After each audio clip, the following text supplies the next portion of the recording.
मेरा वैद गुरु गोविंदा। बोलिए श्री सतगुरुदेव भगवान की जय, सच्चे दरबार की जय। गुरु प्यारे साधकों, आज आप सबके लिए अनुभव लेके आया हूँ, ये है जरनैल सिंह जी का, जो कि रहने वाले हैं पंजाब के।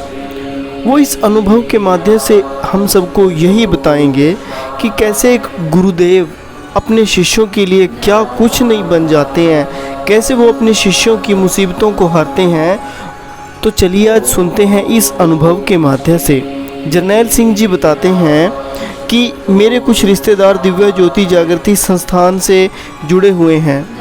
उन्होंने मुझे भी कई बार सत्संग सुनाया और ब्रह्म ज्ञान लेने के लिए प्रेरित किया, पर मैंने हर बार उनकी बात अनसुनी कर दी। कहते हैं ना कि जब तक सब हरा हरा हो, हरी याद ही नहीं आता। शायद मेरे साथ भी यही था। मैं अपनी ज़िंदगी में खुश व मस्त था, फिर अचानक मेरे दोनों बच्चों को ऐसी बीमारी हुई जिसे याद कर आज भी मेरी रूह कांप जाती है। मेरे बड़े बेटे की आंख से लगातार पानी बहने लगा और उसकी आंखें लाल भी रहती।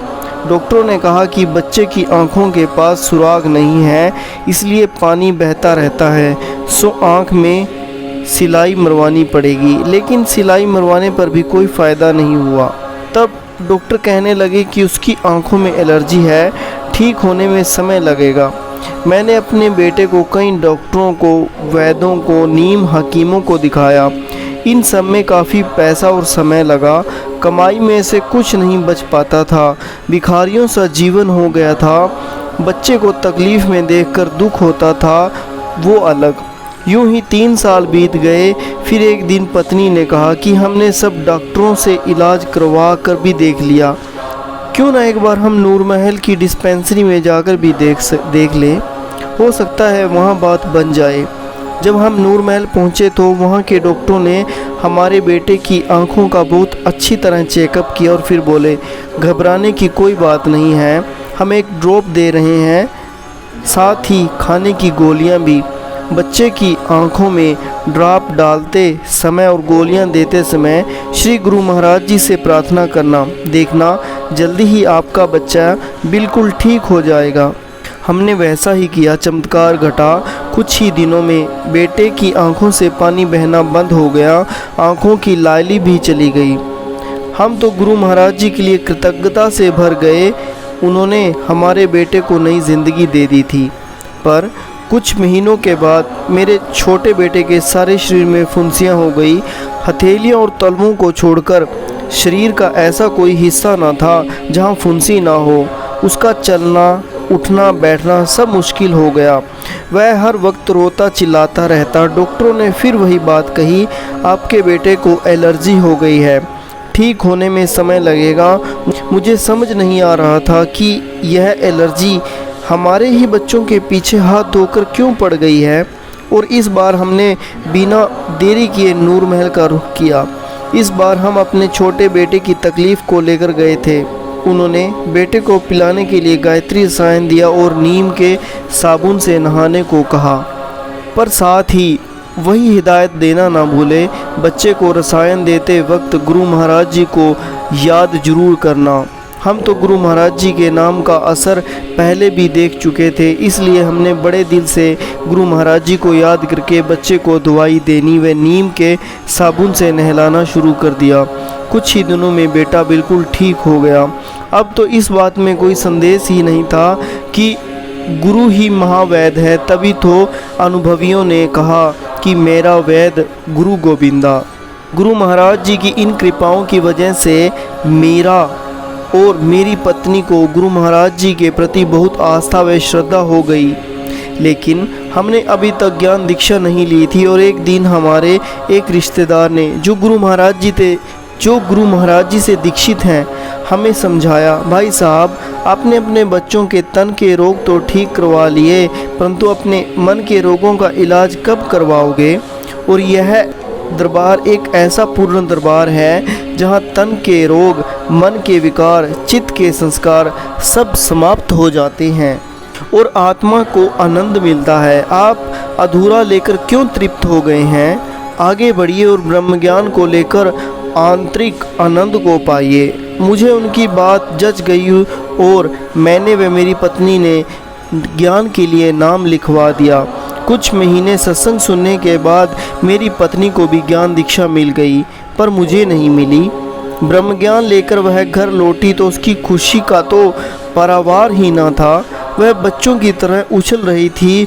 उनका कहना था कि उसने ईश्वर का दर्शन किया है, उसकी असीम प्रकाश का अनुभव किया है। मैंने सोचा कि औरतें तो कुछ भी कह देती हैं, भावुक जल्दी हो उठती हैं, उन्होंने आसानी से बुद्धू बनाया जा सकता है। जब मुझे ज्ञान मिलेगा तो तब ही देखूंगा कि क्या दिखता है। माह बीतते गए पर मेरा नाम ज्ञान दीक्षा के लिए नहीं आया। जनवरी से अक्टूबर आ गया, मेरी पोस्टिंग चंडीगढ़ हो गई। मैं वहां जाकर मुझे ब्रह्म ज्ञान की प्राप्ति हुई। ज्ञान मिलने पर मेरी खुशी की भी कोई हद ना रही। खुशी से मेरी आंखों से आंसू बह निकले। मन ने कहा, हे मालिक, तुम मेरे हृदय में विराजे थे, मेरे इतने करीब थे, फिर भी मैं आज तक तुझे अनजान रहा, तुझे देख ना पाया, तुम्हारे मिलने के आनंद से महरूम रहा। अब तो बस ज़िंदगी ही बदल गई। जब कभी भी समय मिलता मैं साधना में बैठ जाता और आनंद का अनुभव करता। एक बार मैं छुट्टी लेकर घर आया हुआ था और उन दिनों जालंधर में श्रीमद् भगवत कथा चल रही थी। बस 2 दिन ही शेष बचे थे। मेरा भी मन हुआ कि मैं भी वहां जाकर कथा सुनूं, पर मेरे पास अपना कोई साधन नहीं था। घर से कथा स्थल भी काफ़ी दूर था, इसलिए जाना आना मुश्किल था। सबसे बड़ी बात, कथा से लौटते हुए रात के 1 बजे थे। फिर बिना अपने वाहन के वहाँ कैसे जाया जा सकता था, यही सोचकर मैं मन समोस कर रह गया। शाम को करीब 6 बजे मैं और मेरी पत्नी किसी काम से बाजार के लिए निकल पड़े। रास्ते में टीवीएस मोटरसाइकिल का शोरूम पड़ा।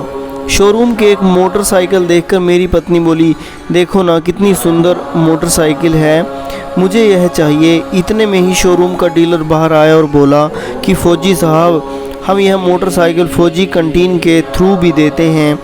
वह डीलर मुझे जानता था और यह भी कि मैं फ़ौज में काम करता हूँ। मैंने कहा, पर मेरे पास फ़ौज का अथॉरिटी लेटर भी नहीं है, वैसे भी अब तो शाम हो गई है। डीलर बोला, कोई बात नहीं, लेटर कहीं भागा थोड़ी जा रहा है, हम आपको अच्छी तरह जानते हैं। अगली बार जब भी आप छुट्टी पर घर आओ तो लेटर साइन करा के लेते आना। अभी आप हमसे मोटरसाइकिल कंटीन रेट पर ही ले जाओ, और जहाँ तक शाम की बात है तो आपकी चिंता क्यों करते हो, हम और 1 घंटा शोरूम खोल कर रख लेंगे, आप घर जाइए, जाकर पैसे ले आओ। मुझे तो समझ नहीं आ रहा था कि यह डीलर इतना मोहताज क्यों हो रहा है। उधर मेरी पत्नी ने भी बच्चों की तरह ज़िद पकड़ ली कि मुझे तो मोटरसाइकिल चाहिए और आज ही चाहिए। सो मैं वापस घर गया, पैसे लिए और बड़े भाई के साथ वापस शोरूम आया। शोरूम में बहुत सी मोटरसाइकिलें थी, पर हैरानी की बात तो यह हुई, भाई साहब ने भी उसी मोटरसाइकिल को चुना जो मेरी पत्नी ने पसंद की थी। अब तक 7:30 बज चुके थे, पर शोरूम वालों ने कोई जल्दी नहीं मचाई। हमने बड़ी तसल्ली करके मोटरसाइकिल खरीदी और घर लौट कर आए। घर लौटकर मैंने गुरु महाराज जी का धन्यवाद किया और अपनी पत्नी से कहा, तुम नहीं जानती कि यह मोटरसाइकिल गुरु महाराज जी का प्रसाद है, वरना इतने कम समय में और इतने कम रुपयों में इतनी अच्छी मोटरसाइकिल कहाँ मिलने वाली थी। और जानती हो गुरु महाराज जी ने यह कृपा क्यों की? क्योंकि मैं गुरु महाराज जी के द्वारा करवाई गई भागवत कथा सुनना चाहता था। बहुत इच्छा थी कि मैं श्री कृष्ण संबंधित गुरु महाराज जी के विचारों को सुनूं। महाराज जी के कैसे विलक्षण तरीके से मेरी इच्छा को पूरा किया। सच में उनकी कृपा करने की हर अदा निराली है। चलो अब जल्दी तैयार हो जाओ, आज हम भी कथा सुनेंगे। गुरु प्यारे साधकों, देखा आपने कि कैसे गुरु महाराज जी अपने शिष्य की छोटी छोटी इच्छाओं को भी पूरा कर देते हैं, अगर एक शिष्य का पूर्ण समर्पण अपने गुरु के श्री चरणों में हो। बस मैं आपसे हर बार एक ही प्रार्थना करता हूँ कि गुरु महाराज जी के प्रति एक सच्ची निष्ठा, एक सच्चा विश्वास रखें, और शायद ये विश्वास साधना से ही बढ़ता है, और शायद ये विश्वास अच्छे विचारों से ही बढ़ता है। योगानंद परमहंस जी कहते हैं कि हमें अपने खाली समय को व्यर्थ नहीं जाने देना चाहिए। हमें अपने खाली समय में या तो अच्छी पुस्तकें पढ़कर या अच्छे विचारों को ग्रहण कर कर और या फिर साधना करके उसका यूटिलाइज़ करना चाहिए। बस हमें उन सब महान संतों के दिखाए मार्ग पर चलना चाहिए और ऐसे ही ईश्वर की तरफ अपने हर एक दिन को बढ़ाते चलना चाहिए। हम गुरु की तरफ बढ़ते चलें, इसी के साथ कि आप गुरु के प्रति एक सच्ची निष्ठा रखेंगे, साधना सुमिरन से में अपने मन को लगाएंगे और गुरु महाराज जी का आशीर्वाद हमेशा प्राप्त करेंगे। इसी के साथ मैं आज के इस दिव्य अनुभव को यहीं समाप्त करता हूँ।